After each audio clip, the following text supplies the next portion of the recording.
I remember screaming as I abruptly awoke from my sleep, but the silence answered back. A silence so strong, it wrapped itself around me, silencing my voice and swallowing my cries.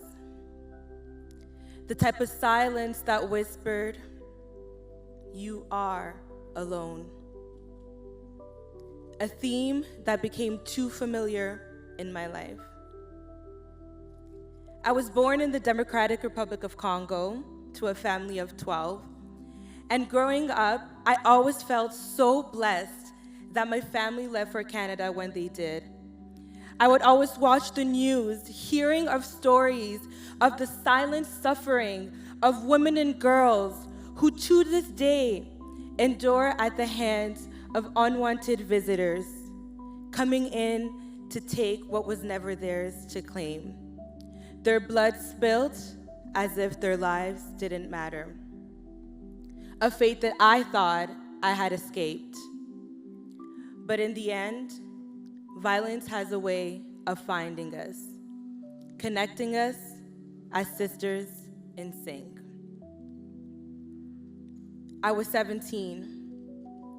And here I was, standing in a pool of my own blood, trying to make sense of what had happened. How did I get back to my hotel? Where were my clothes? Why did I have bruises all over my body? Why was I bleeding? Had my cycle come early? I didn't know.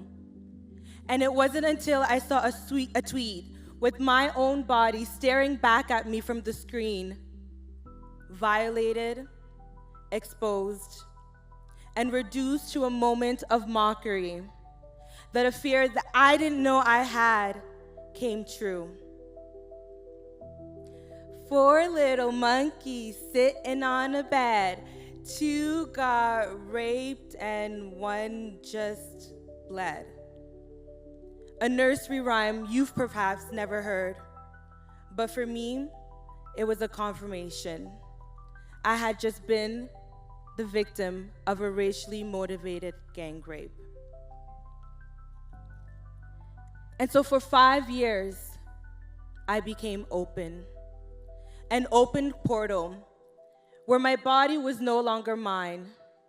I gave myself away, pieces by pieces, because I knew that if I gave it up, they would never take it by force again.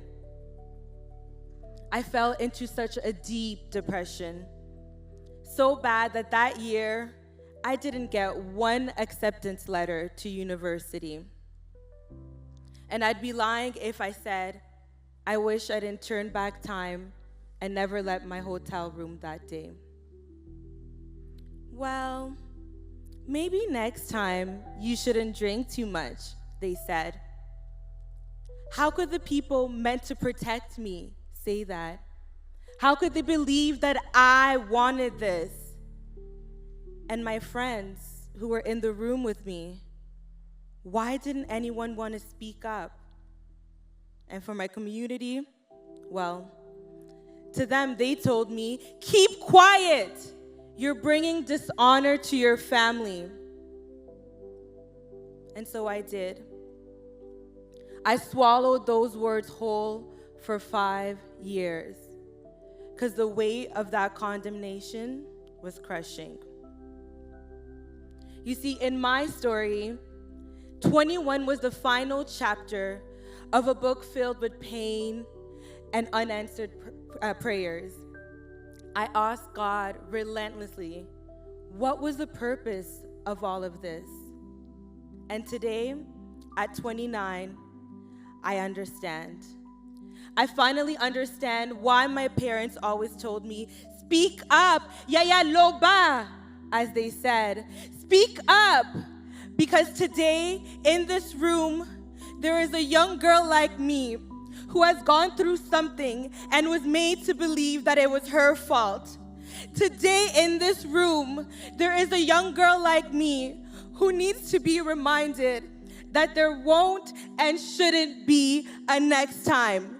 Another time when someone tells you, well, if you would have just said no, or if you wouldn't have worn that, or if you would have just stayed home, none of this would have happened. Because the truth is, it was not your fault and will never be your fault. So for 5 years, I was open.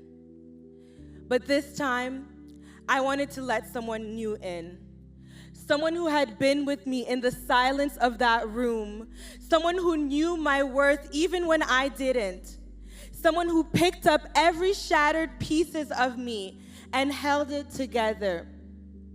The one who has been rewriting my story and can rewrite your story.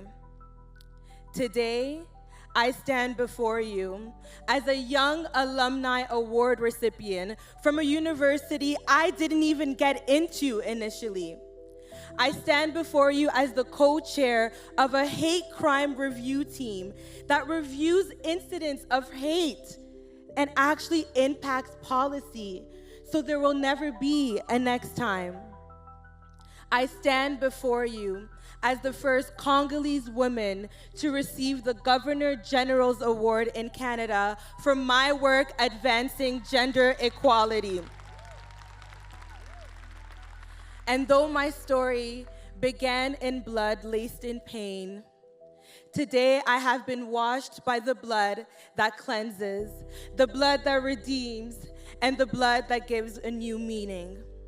From Bujimai to Canada, my name is Joëlle Kabisoso, and I am the founder of Sisters in Sync, a nonprofit that helps Black girls and women to be, become, and belong.